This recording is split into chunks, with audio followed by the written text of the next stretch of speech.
अच्छा, सबसे पहले हम लोग ये एक लाइन लिखते हैं, डॉक टाइप HTML। ये लाइन मैंने बोला था कि ब्राउजर को क्या बताती है। अच्छा, पहली बात तो ये फिर वही दोहरानी पड़ गई कि हम लोग जब कोई भी लैंग्वेज में वर्क करते हैं, कोड को ये करता है, और जावास्क्रिप्ट की जितनी भी लाइब्रेरीज हैं उसमें, यानी लाइब्रेरी से जो उसकी फर्दर जो लैंग्वेजेस बनी हुई हैं जावास्क्रिप्ट के लिहाज से, तो तमाम की तमाम जो है ब्राउजर उसको बराह रास्त समझता है। ये फर्स्ट मैंने एक इंस्ट्रक्शन लिख दी है, doc.html। ये ब्राउजर को बताती है कि ये बंदा जो पेज बनाने जा रहा है ना, नीचे जितना कोड है ये HTML5 का कोड लिख रहा है, ये वाली लाइन उसको बता देती है। क्या बात समझ आ गई आप लोगों को? Yes sir. नेक्स्ट हम लोग जो है HTML को स्टार्ट कर लेते हैं, अपने पेज को। मैंने बोला था कि बेसिक जो स्ट्रक्चर है इसको आप लोगों ने याद कर लेना बस, कि ये चीजें लाजमी आनी ही हैं। यानी HTML यहाँ से स्टार्ट होती है और इधर तक एंड हो जाती है। अब इसका एक सार है जिसको हम हेड कहते हैं, एक बॉडी है, ये इसके अंदर आनी है तमाम चीजें। यानी ये पूरा बंदा है, समझ लें HTML। तो यहाँ पे एक तो इसका हेड आएगा, तो हेड का हम लोग टैग लगा देंगे, एलिमेंट यूज कर लेंगे, और फिर हम लोग बॉडी दे देंगे, body start and body and. And का आप लोगों को पता, स्लैश के साथ हम लोग एंड करते हैं। तो ये चीजें बेटा होगी। ये था बेसिक स्ट्रक्चर इसका, यानी ये लाजमी आता है और आप लोगों ने इसी पे वर्क करना होता है। बॉडी के अंदर जो कुछ लिखते हैं वो बराह रास्त हमें पेज के ऊपर दिखाई देता है। पेज कौन सा होता है?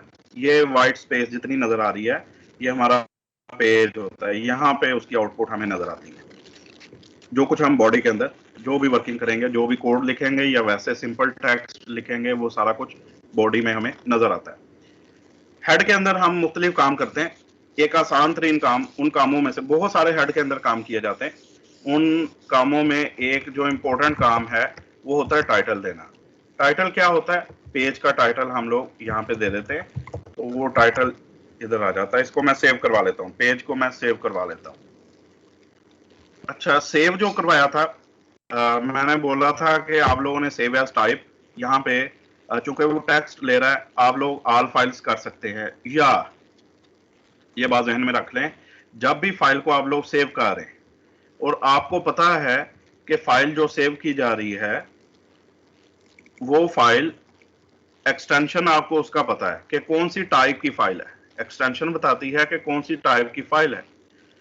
आपने नीचे ऑल टाइप नहीं करना। आप कहीं पे भी फाइल सेव करने जा रहे हैं, आपने वर्ड में फर्ज करें यही फाइल बना ली, माइक्रोसॉफ्ट वर्ड में आप लोगों ने कोड लिख लिया, जैसा कि हम लोगों ने यहाँ पे लिखा था अभी, ये वाला माइक्रोसॉफ्ट वर्ड में भी लिखा जा सकता है, ठीक है, लेकिन यहाँ पे आसान हो जाता है, हमें थोड़ा सा आसानी है। बिल्कुल सिंपल है ये, जो एडिटर है नोटपैड, और आसानी से हम लोग यहाँ पे टाइप कर लेते हैं। अच्छा, अब इसको हम जब सेव करवाते हैं तो आपने किसी भी कहीं पे भी जब कोई फाइल सेव करवानी है, आपको पता है उसकी एक्सटेंशन क्या है, तो फाइल का नाम रखें। कहाँ पे रखें? डबल कोट्स आप लोगों ने स्टार्ट कर लेने और एंड कर लेने, ये दोनों चीजें आप लोगों ने ज़हन में रखिएगा। नीचे आपको टाइप जो है फिर देने की जरूरत नहीं है, अगर आपको टाइप पता है। मसलन यहाँ पे मैं फाइल का नाम रख रहा हूँ, इसका नाम रख लेते हैं फाइल डॉट HTML। कौन सी टाइप की है? HTML या HTML। तो मैंने डबल कोट्स में दे दिया। जब डबल कोट्स में देंगे वो अंडरस्टूड है, उसको समझ आएगा कि ये फाइल HTML की बनाने जा रहा है बंदा, हमें फिर नीचे से उसकी टाइप को चेंज नहीं करना पड़ेगा। या दूसरी सूरत में आपने अगर फाइल का नाम रखना है तो नीचे से उसकी टाइप को जरूर चेंज करें। ये बात समझ आ रही है कि नहीं? यस सर, आ रही है। यस सर, आ रही जी है। सर। इसको उसने शो कर दिया। ऐसा बेटे अजान HTML टाइप है फाइल, तो माई पेज इसका हमने नाम रखा है। अभी हमने इसका स्ट्रक्चर जो बेसिक है वो बना लिया है। ये मैंने बोला था कि हर बच्चा जो है इसको याद कर ले। इसको हम ओपन करवा के देखते हैं जी। ये माई पेज के नाम से फाइल आ गई है जहाँ पे मैंने सेव की थी। इसको मैंने डबल क्लिक किया है तो ये इसकी आउटपुट आ चुकी है। आउटपुट कुछ भी नहीं उसने शो की, इसलिए नहीं की कि हमने कोई एक्स्ट्रा इन्फॉर्मेशन नहीं दी। अब हमने वो बेसिक स्ट्रक्चर तो बना लिया था पेज का, अब हमने उसके अंदर कुछ ना कुछ ऐड करना है। ना हमने उसका टाइटल ऐड किया है, ना बॉडी के अंदर कुछ ऐड किया है, तो अब हम लोग ये चीजें ऐड करेंगे। इसको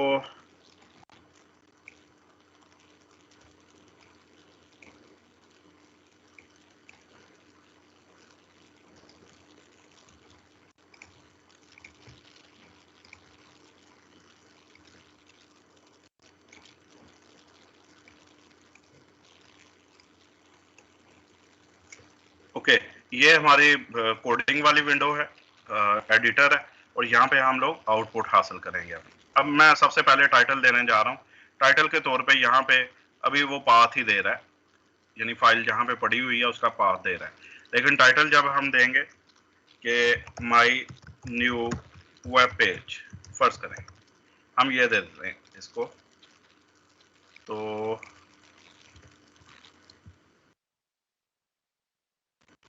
ये देखिएगा इसकी आउटपुट, यहाँ पे हम लोग इसको रिफ्रेश करेंगे, तो इसको मैंने सेव सॉरी नहीं किया, सेव और रिफ्रेश किया, तो माई न्यू पेज के नाम से ऊपर टाइटल उसने अपडेट कर दिया है।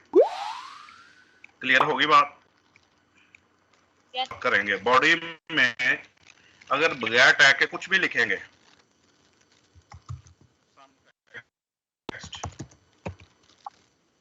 ये टेक्स्ट लिख रहे हैं, जो कुछ भी लिखेंगे टैग्स के बगैर भी वो आपको पेज में शो होगा। ये देखें, उसने जो कुछ हमने लिखा उसने पेज के अंदर शो कर दिया। इट मींस कि हम लोग बगैर टैग्स के भी लिखेंगे। अच्छा, जो बगैर टैग के लिखा है उसका भी कोई ना कोई फॉन्ट कलर है। जी बेटा, बगैर जो है लिखेंगे टैग्स के, उसका भी कुछ ना कुछ फॉन्ट साइज होगा, फॉन्ट नेम होगा, जो डिफॉल्ट यहाँ पे शो हो रहा है। इसको भी मैंने जूम करवा दिया ताकि आप लोगों को आउटपुट भी प्रॉपर्ली नजर आए। तो ये चीजें यहाँ पे नजर आ गई। फिर हम एक बी आर का टैग देते हैं, सिंपल ब्रेक देने के लिए, लाइन को ब्रेक करके हम कुछ और लिख रहे हैं। हम यहाँ पे लिख देते हैं सेकंड लाइन ऑफ टेक्स्ट। लिखा हमने इधर यहाँ पे ऐसे ही है, लेकिन बीच में ब्रेक का टैग दे दिया, तो वहां पे आउटपुट क्या कैसे आएगी? वहां पे वो देगा जनाब, लाइन को ब्रेक करके आउटपुट देगा। नहीं समझ आई? ये बिल्कुल आसान सा, हमने एक ब्रेक का टैग दे दिया।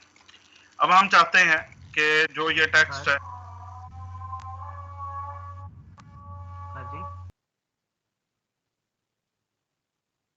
ये है, यहाँ पे हमने लिख लिखा कि हेडर वन स्टाइल एलिमेंट है। तो जो भी है H1 में लिखा जाएगा वो आप लोगों को पता है कि वो काफी बड़ा उसका साइज शो करता है। तो इसको सेव करवाते हैं। ये हमने H1 लिखा था, तो यहाँ पे देखिए हेडर वन स्टाइल एलिमेंट। अगर इसको पेज को हम लोग बड़ा करते जाएंगे तो लाइन जो है ऑटोमेटिकली एडजस्ट हो जाती है। समझ आ गई है ना बात? मैं कोई ब्रेक नहीं दे रहा, यहाँ पे कोई ब्रेक नहीं है, H2 में दे रहा हूँ। तो ये हेडर स्टाइल एलिमेंट है H2। इसी तरह से हमारे पास टोटल जो हेडर स्टाइल्स हैं वो 6 हैं, तो हेडर 2 स्टाइल एलिमेंट उसने इधर शो कर दिया। हम लोग टोटल 6 तक दे सकते हैं, H1 से H6 तक, ये आप लोगों को पता है। और इनको वो बोल्ड भी शो करता है और वैसे भी यानी उनको साइज जो है वो डिफरेंट तरह के। तो ये हम लोगों ने इसको सभी को देखा था कि ये वाले हेडर स्टाइल है। अब हेडर जो 1 है, 2 है या 6 तक हम लोग कोई भी यूज कर सकते हैं। मैंने यहाँ पे बेसिकली ये किया था कि H1 के अंदर ही ये वाला टेक्स्ट काट के यहाँ पे हम जो वर्क कर रहे हैं, फर्ज करें हम वर्किंग विद HTML एलिमेंट्स, फर्ज करें हम ये लिख लेते हैं। इसको सेव करवाते हैं। तो फर्स्ट जो रो है वो ये उसने शो कर दी, वर्किंग विद HTML एलिमेंट्स। यानी इसको ब्राउजर को बड़ा करके देखेंगे तो इस तरह से आप लोगों को आउटपुट दिखाई देगी। हमने कहा इसको सेंटर लाइन कर लेते हैं, यानी यहाँ पे ये लेफ्ट लाइन है, सेंटर लाइन करना है तो बड़ा आसान सा है कि हम जहां से आप लोगों ने सेंटर का उसको टैग देना है, फर्ज करें इधर से हम लोग दे रहे हैं सेंटर स्टार्ट किया और यहाँ पे आप लोग इसको एंड करेंगे फिर, क्योंकि हम लोग कहाँ पे उसको दे रहे हैं विद इन H1 जो है, यानी H1 अगर बाहर यहाँ से स्टार्ट हो रहा है तो बाहर ही क्लोज होगा उसी लिहाज से। अगर उसके बाद सेंटर को स्टार्ट किया है तो सेंटर पहले क्लोज होगा। ये थोड़ा सा आप लोगों ने ख्याल रखना है, प्रॉब्लम आती है। ये चीजें थोड़ी सी आप लोगों ने ख्याल करनी है। ये हो गया। उसके बाद हमने इसको सेंटर लाइन कर लिया है। आउटपुट चेक कर लेते हैं, इसको रिफ्रेश करते हैं तो ये सेंटर में चला गया टेक्स्ट। यहाँ तक ये हमने किया था, काम था वो हमने किया HR का। HR जो होता है वो सिंपली और कुछ नहीं करता है, एक लाइन ड्रॉ कर देता है। हमने HR लगा लिया और कोई इसके एट्रीब्यूट मैं यहाँ पे नहीं देने जा रहा आसानी के लिए, तो सिर्फ एक HR उसने शो कर दिया हॉरिजॉन्टल रूल और कुछ नहीं शो किया, दैट्स इट। बाकी आप लोगों ने इसके एट्रीब्यूट्स पढ़े हैं कि आप चेंज कर सकते हैं इसकी मोटाई, इसका साइज, तो इसकी विड्थ जो है वो चेंज की जा सकती है। इसको हम लोगों ने कल लर्न कर लिया था, आप लोग कर सकते हैं। Yes sir. अच्छा नेक्स्ट जी बेटा, हेडिंग देते हैं। फर्ज करें वो हम दे रहे हैं हेडिंग दे रहे हैं जी किसी भी टॉपिक के बारे में। फर्ज करें हम हार्डवेयर के बारे में दे रहे हैं, हार्डवेयर, हमने ये हेडिंग दे दी। अब नीचे हमने पैरा शुरू करना है हार्डवेयर के लिहाज से, तो कैसे करेंगे? उसके लिए P का टैग यूज किया जाता है, पैराग्राफ हमने जो बनाना है, और P जहाँ पे एंड होता है वो एक पूरा पैराग्राफ बन जाता है। ये बात ध्यान में रख लें। अच्छा, अब हमने यहाँ पे पैरा लिखना है। पैरा में क्या लिखेंगे? हार्डवेयर के मुतालिक बहुत सारी इंफॉर्मेशन लिख देंगे। Information about computer hardware, all physical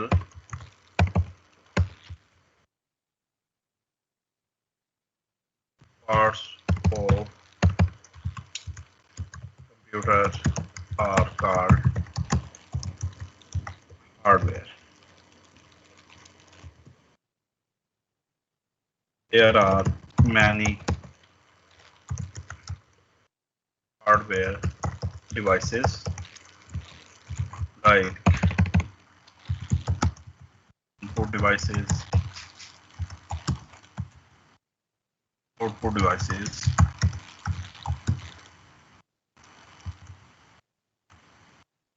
storage devices, processing devices, memory devices, etc. अच्छा, ये हमने एक पैराग्राफ लिख लिया। यहाँ से देखें स्टार्ट हुआ पैरा और इधर तक एंड हो गया। ये हमने ऊपर हेडिंग दे दी हार्डवेयर। कोई इसको कुछ नहीं दिया यहाँ पे, यानी कुछ नहीं लिखा हमने, कोई टैग नहीं लगाया, ऐसे ही हमने इसको बना लिया। कंट्रोल एस करेंगे, सेव हो गया ये। और यहाँ पे चेक करते हैं जी, इसको रिफ्रेश किया तो ये हार्डवेयर के नाम की डेफिनेशन आ गई। यहाँ से पैरा शुरू हो गया और यहाँ तक हमने उसको लिख लिया पैराग्राफ। यहाँ तक क्लियर है? करवाना है, बोल्ड करवाने के लिए हार्डवेयर के गिर्द हम बी का टैग लगा देंगे। बी स्टार्ट और बी एंड, इससे ये बोल्ड हो जाएगा। ये देखें बोल्ड हो गया, हार्डवेयर का लफ्ज जो है ये बोल्ड हो गया। और इस तरह से हम लोगों ने नीचे स्टार्ट कर लिया पैराग्राफ। सेकेंडली हम लोग ये कर सकते हैं कि इसका फ़ॉन्ट साइज बढ़ा सकते हैं। यानी आप समझते हैं कि ये जो हार्डवेयर लिखा हुआ है ये थोड़ा सा इसका साइज बड़ा होना चाहिए। तो एक तो ये है कि आप H1, H2, H6 तक यूज कर सकते हैं, लेकिन हम फ़ॉन्ट को यूज करेंगे। तो फ़ॉन्ट यहाँ से मैं स्टार्ट करने जा रहा हूँ हार्डवेयर के लिए। फ़ॉन्ट स्टार्ट, और चूंकि यहाँ से स्टार्ट किया है तो बोल्ड के बाद स्टार्ट किया, तो बोल्ड से पहले ये एंड बी होगा फ़ॉन्ट, तो ये हमने एंड कर दिया। इससे कोई फर्क नहीं पड़ेगा क्योंकि अभी हमने एट्रीब्यूट्स फ़ॉन्ट के नहीं दिए, तो कोई फर्क नहीं पड़ा इसको। अब हम फ़ॉन्ट के अंदर एट्रीब्यूट्स देंगे। एट्रीब्यूट्स हैं, फर्ज करें हमारे पास साइज, फ़ॉन्ट का साइज जो है वो हम देना चाह रहे हैं is equal to, let's suppose हम इसको दे देते हैं 4 साइज है। तो कंट्रोल एस, सेव कर दिया। ये देखिए हार्डवेयर का लफ्ज जो है थोड़ा सा बढ़ गया है, यानी उसका साइज जो है वो इंक्रीज हो चुका है। अगर हम 5 कर देते हैं तो मजीद साइज जो है वो इंक्रीज हो जाएगा, लाइक दिस। समझ आ गई बात? फ़ॉन्ट की फेस भी होती है। फेस हम देना चाह रहे हैं, इसमें हम फ़ॉन्ट का नाम लिखते हैं बेसिकली, जो भी हम यहाँ पे देना चाह रहे हैं। जैसे फर्ज करें हम वर्डाना दे देते हैं इसको। तो अब इस टेक्स्ट में या अभी जो हार्डवेयर लिखा हुआ है इसमें और अभी जो चेंज होगा उसमें फर्क होगा। देखिएगा मैं इसको रिफ्रेश करता हूं। क्या समझ आ गई बात? अगर आप इसका कलर भी चेंज करना चाह रहे हैं तो यहाँ पे स्पेस देके कलर का एट्रीब्यूट भी साथ ही दे देंगे, कलर, और कलर इज इक्वल टू हम लेट्स सपोज इसको दे देते हैं कलर देते हैं। सर साइज भी डबल कोट में? वो आप बगैर कोट्स से भी लिख सकते हैं, वो अप्लाई हो जाती है। ठीक देखिए यूएस इंग्लिश, तो चूंकि जो लैंग्वेज बनी है वो यूएस इंग्लिश के लिहाज से है, तो कलर के यही स्पेलिंग चलेंगे। आप वो दूसरे लगा लेंगे तो वो उसको एक्सेप्ट नहीं करेगा।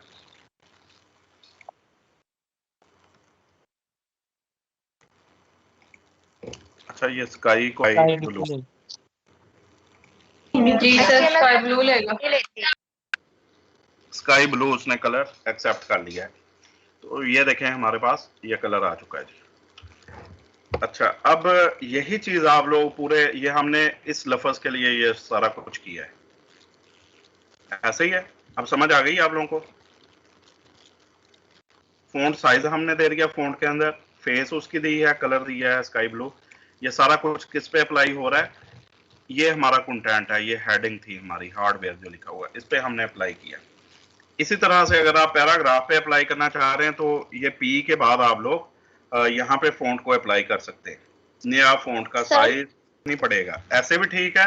नंबर वैल्यू मैंने बोला कि आप बगैर कोट्स के भी लिख सकते हैं, कोट्स के उसको नंबर वैल्यू है तो नंबर वैल्यू को डबल कोट्स देने की जरूरत नहीं होती, वो उसको एक्सेप्ट कर लेता है। डबल कोट्स में दे रहे नंबर वैल्यू, डबल कोट्स के बगैर दे दें, कोई इसको इशू नहीं है इस लिहाज से। तो ये चीज जो है आप लोगों को क्लियर हो जानी चाहिए। आपने अगर पैराग्राफ पे कोई चीज अप्लाई करनी है वो कर सकते हैं।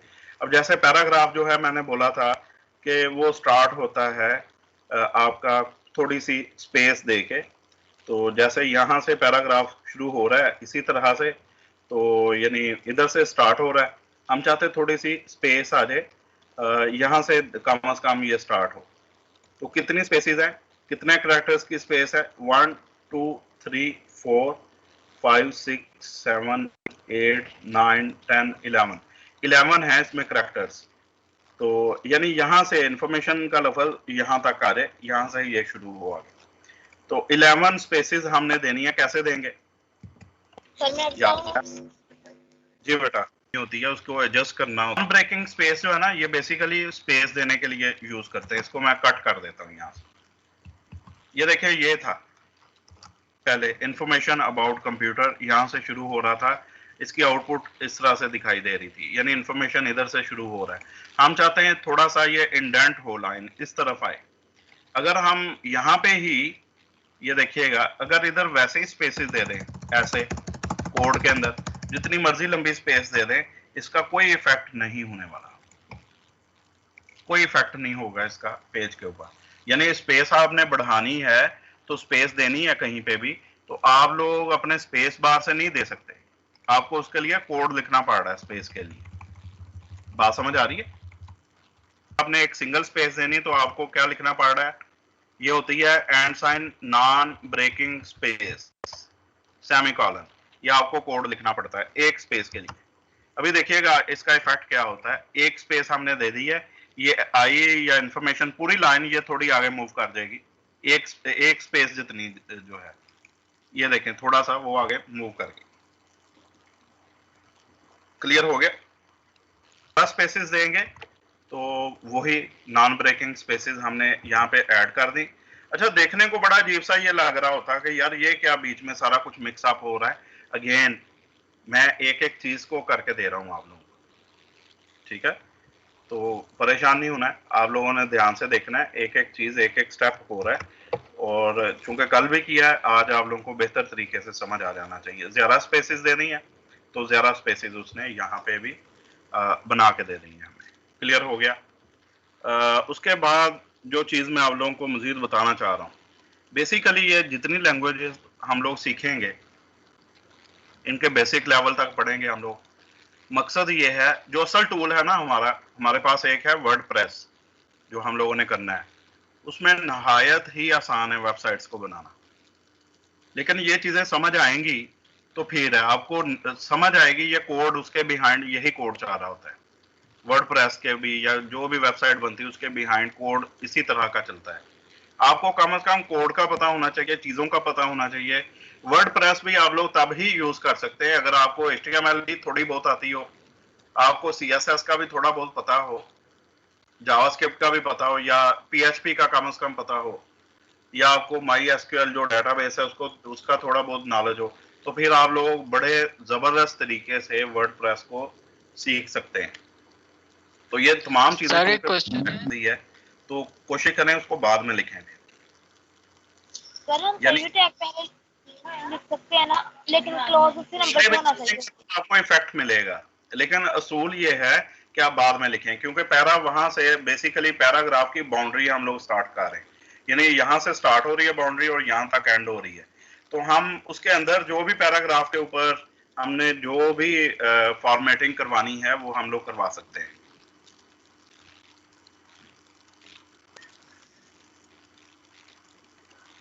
नहीं समझ आई?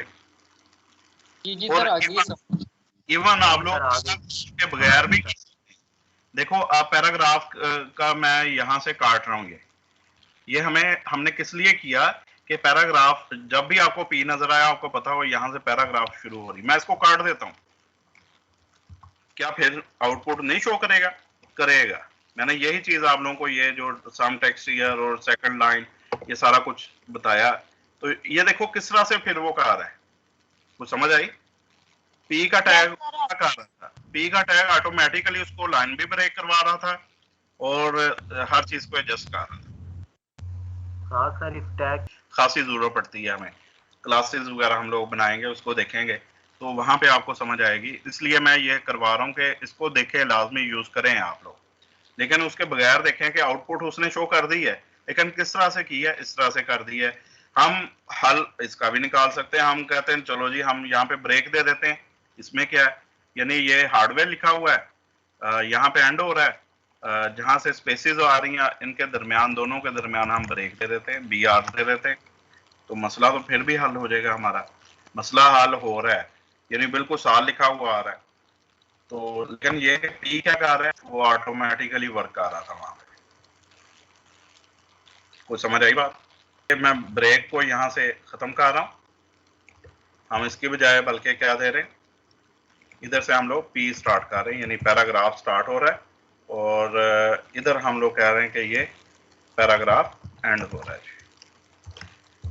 फिर आप लोगों ने जब नया पैराग्राफ शुरू करना है तो उसके लिए भी P को यूज किया जा रहा है। तो ये चीजें हो रही हैं।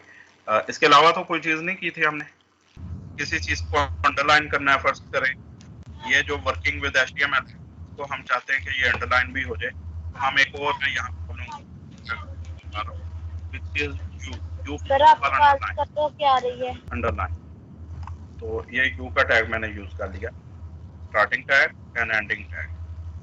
देखो कहाँ पे किया, जहां से स्टार्ट किया टेक्स्ट के लिहाज से, जैसे टेक्स्ट खत्म हुआ वहां तक मैं कह रहा हूँ। ये नहीं है कि इसको उठा के अब एंड पे लगाएं, तरतीब आपने वही रखनी है कि जैसे लास्ट पे अगर वो स्टार्ट हो रहा तो सबसे पहले उसको एंड होना चाहिए, जो उससे पहले हो रहा है वो उसके बाद हो रहा है, इस तरह से, यानी तरतीब यही होनी चाहिए। H1 सबसे बाहर है तो H1 सबसे बाहर एंड हो, तरतीब आप लोगों ने इस तरह से रखनी है कोड। अच्छा ये हो गया। अब इसका इफेक्ट देखते हैं, U का क्या इफेक्ट आता है। तो U जनाब आपका अंडरलाइन कर देता है। ये देखें उसने जो हमने लिखा था चीजें उसको अंडरलाइन कर दिया। आप किसी टेक्स्ट को अंडरलाइन करना चाह रहे हैं तो यू का टैग लगा दें उसके लिए। अब हम इसका इफेक्ट जो एरिया है वो हम कम या ज्यादा करना चाह रहे हैं, यानी पूरी लाइन उसने लगा दी है इसके नीचे, तो हम कम या ज्यादा करना चाह रहे हैं तो इसको उठाएंगे सिंपली। फर्ज करें वर्किंग तक ही हम इसको देना चाह रहे हैं, यानी सिर्फ वर्किंग का लफ्ज जो है वहां तक यू का टैग लगे। बाकी सारी ये चीजें सेंटर लाइन भी हो, H1 ये सारा कुछ आ रहा है उसमें, लेकिन यू का टैग सिर्फ इस पे लगा रहे हैं हम लोग, वर्किंग के ऊपर लगा रहे हैं। इसको चेक करते हैं तो अब सिर्फ वो वर्किंग पे के नीचे उसको शो कर। अच्छा, इसी तरह से मैंने बताया था कि कुछ जो है हमें प्री फॉर्मेटेड में लिखना पड़ता है, कुछ चीजें लिखना पड़ती हैं, कुछ हम कोड के लिए लिखते हैं, एड्रेस लाइन लिखते हैं। वो भी कल मैंने आप लोगों को बता दिया था कि एड्रेस लिखना हो कोई तो उसके लिए आप एड्रेस का जो टैग है उसको यूज करेंगे। यानी वैसे सिंपल हम कोई एड्रेस यहाँ पे यूज करते हैं। फर्ज करें इधर मैं ब्रेक एक देता हूँ और यहाँ पे एड्रेस लिख देते हैं, ये भी हमने लिख दिया। और हम लिखते हैं जी शॉप नंबर 108 और इसको चलो कमर्शियल एरिया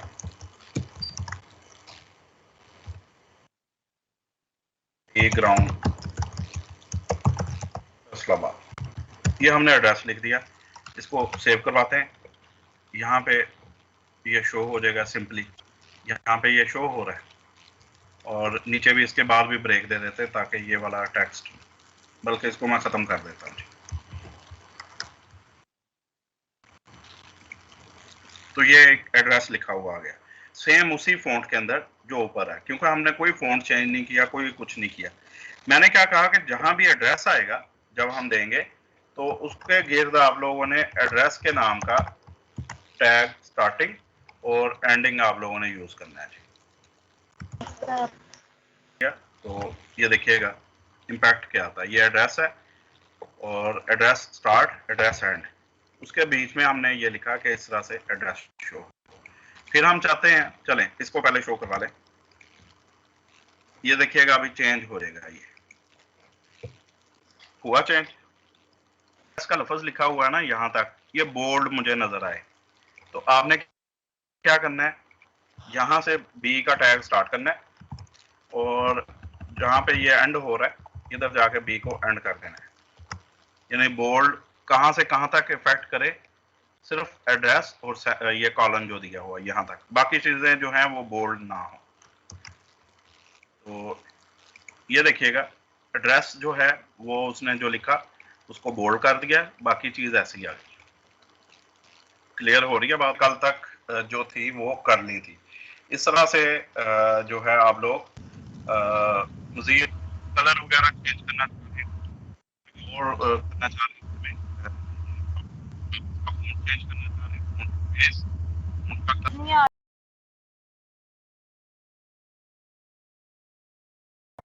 हमारे इस चैनल की वीडियोस को कमेंट्स और लाइक ज़रूर दें और चैनल को भी सब्सक्राइब करें। शुक्रिया।